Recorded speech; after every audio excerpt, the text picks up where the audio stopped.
Irmãos, retornamos às nossas reflexões, agora já no segundo vídeo, dando continuidade, portanto, à batalha do Armagedon, na manifestação do Senhor Jesus, na batalha dos séculos.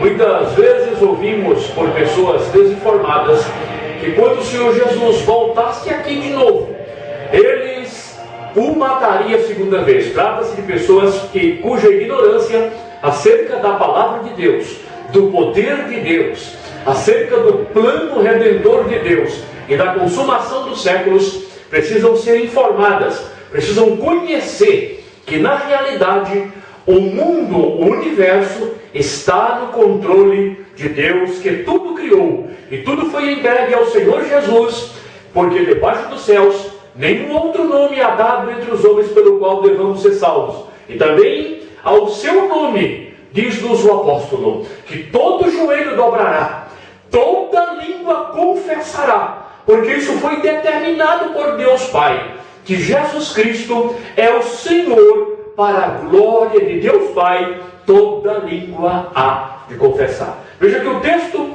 de Apocalipse, no capítulo 19, no verso 16, eu li: e na veste e na sua coxa tem escrito esse nome: Rei dos Reis e Senhor dos Senhores. Os editores da versão da palavra de Deus que eu estou usando grifaram esse texto com letras maiúsculas, portanto não está em nunciais, tá? Portanto não está em nunciais, mas está em cursivas, em letras cursivas, para que pudessem ter destaque. Dando prosseguimento à batalha do Armagedon. As nações haverão de cercar Jerusalém, conforme li no profeta Zacarias, conforme está no profeta Joel, capítulo 3. No profeta Zacarias, nós acabamos de ler aqui,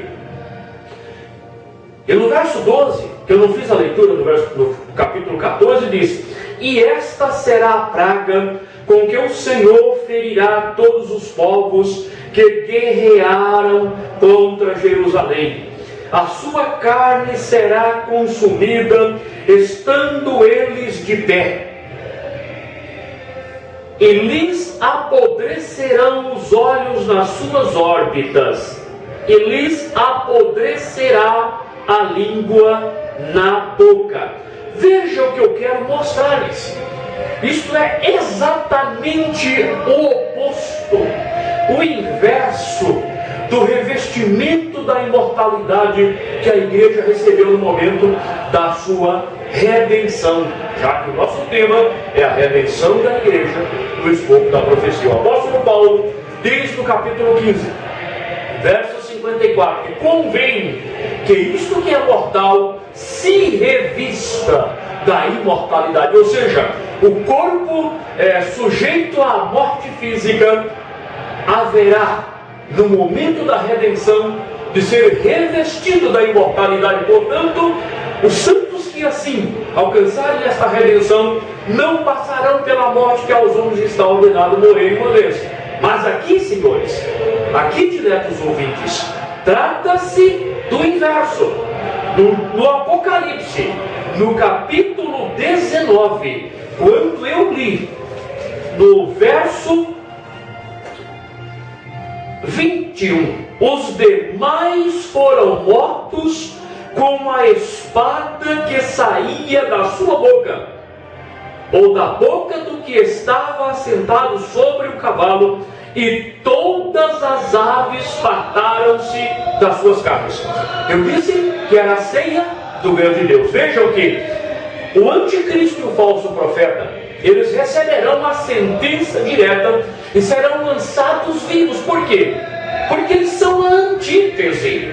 É a batalha, é a guerra do Armagedon, é a batalha dos séculos. Não é a última batalha dos homens contra Deus, mas é a batalha decisiva, porque haverá ainda a soltura de Satanás depois do milênio, e ele terá pelo menos 3 anos e meio para sair e enganar as nações, que haverão de tentar cercar o arraial dos santos, a cidade amada, e aí descerá fogo do céu. Não será uma batalha como essa. Não haverá a intervenção pessoal do Senhor com os seus santos, com os exércitos do verso 14 de Apocalipse 19.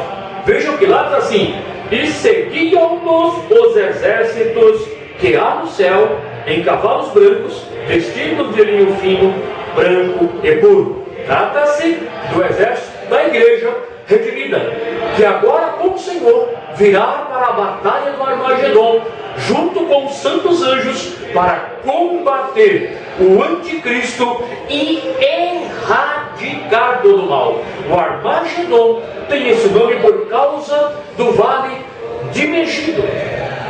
Mas a extensão profética da batalha do Armagedon vai além do vale de Megido.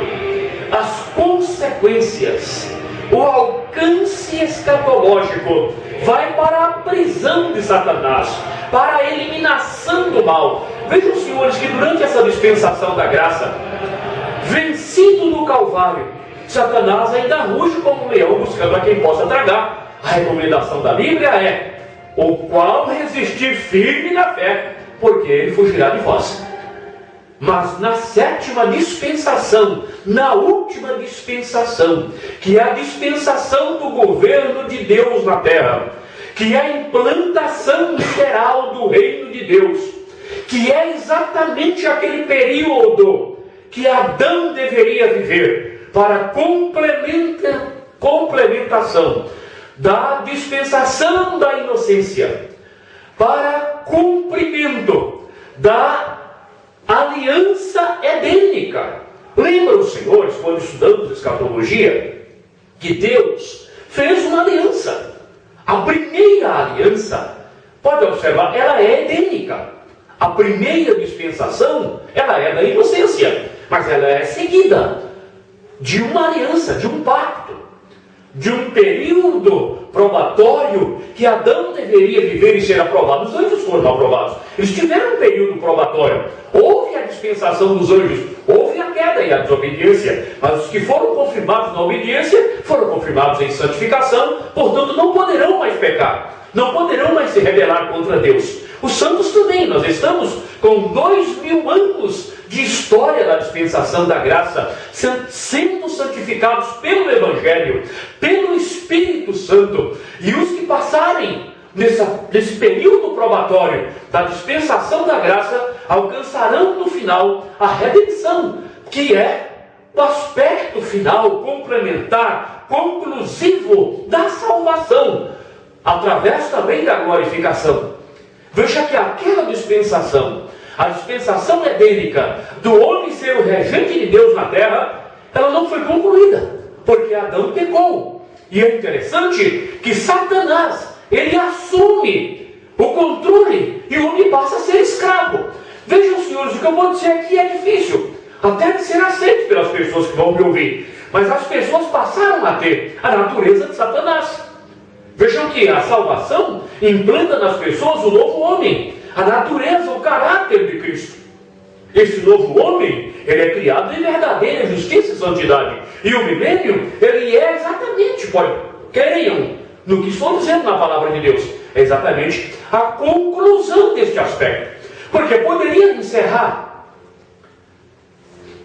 o período das dispensações para entrar no estado eterno com a dispensação da graça. Entretanto, Deus, na sua sabedoria infinita, Deus, na sua presciência, Deus, no seu poder supremo eterno, ele, através de Jesus Cristo, o homem, o último Adão, não o segundo Adão, mas é o último Adão, portanto, é o padrão máximo do homem de Deus tabernaculando com os homens, do Emmanuel.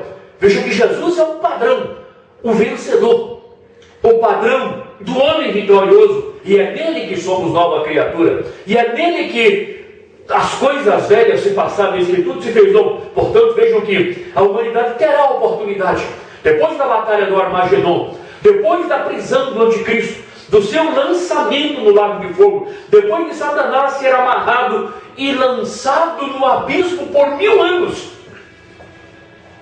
E todos os demônios, porque Isaías profetiza que o exército do céu será lançado na masmorra, cumprindo exatamente o que temos aqui no Apocalipse. O profeta Isaías, no chamado Apocalipse de Isaías, eu sei que eu não terei tempo de abordar todos os textos proféticos que consolidam, que dão sustentação a esta reflexão, mas observem comigo no capítulo 24 do profeta Isaías, a partir do verso 21, quando o profeta faz alusão à queda de Satanás e seus anjos, descrita no capítulo 12 de Apocalipse, mas ele também faz alusão à prisão de Satanás, descrita no capítulo 20, verso 2. Observem a leitura que vou fazer nos versos 21 e 22, do chamado Apocalipse de Isaías.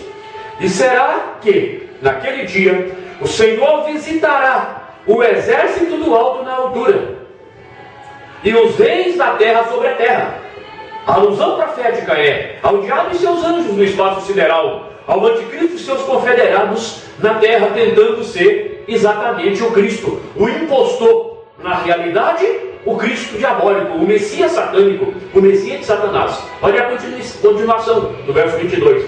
Eles serão amontoados como presos em uma masmorra, e serão encerrados em um cárcere, e serão visitados depois de muitos dias. Para mim, esse cárcere é o Siraquê, ou seja, o sistema prisional de Deus de segurança máxima para o reino angelical decaído, não só do ex-luzeiro, mas de todos os seus anjos caídos.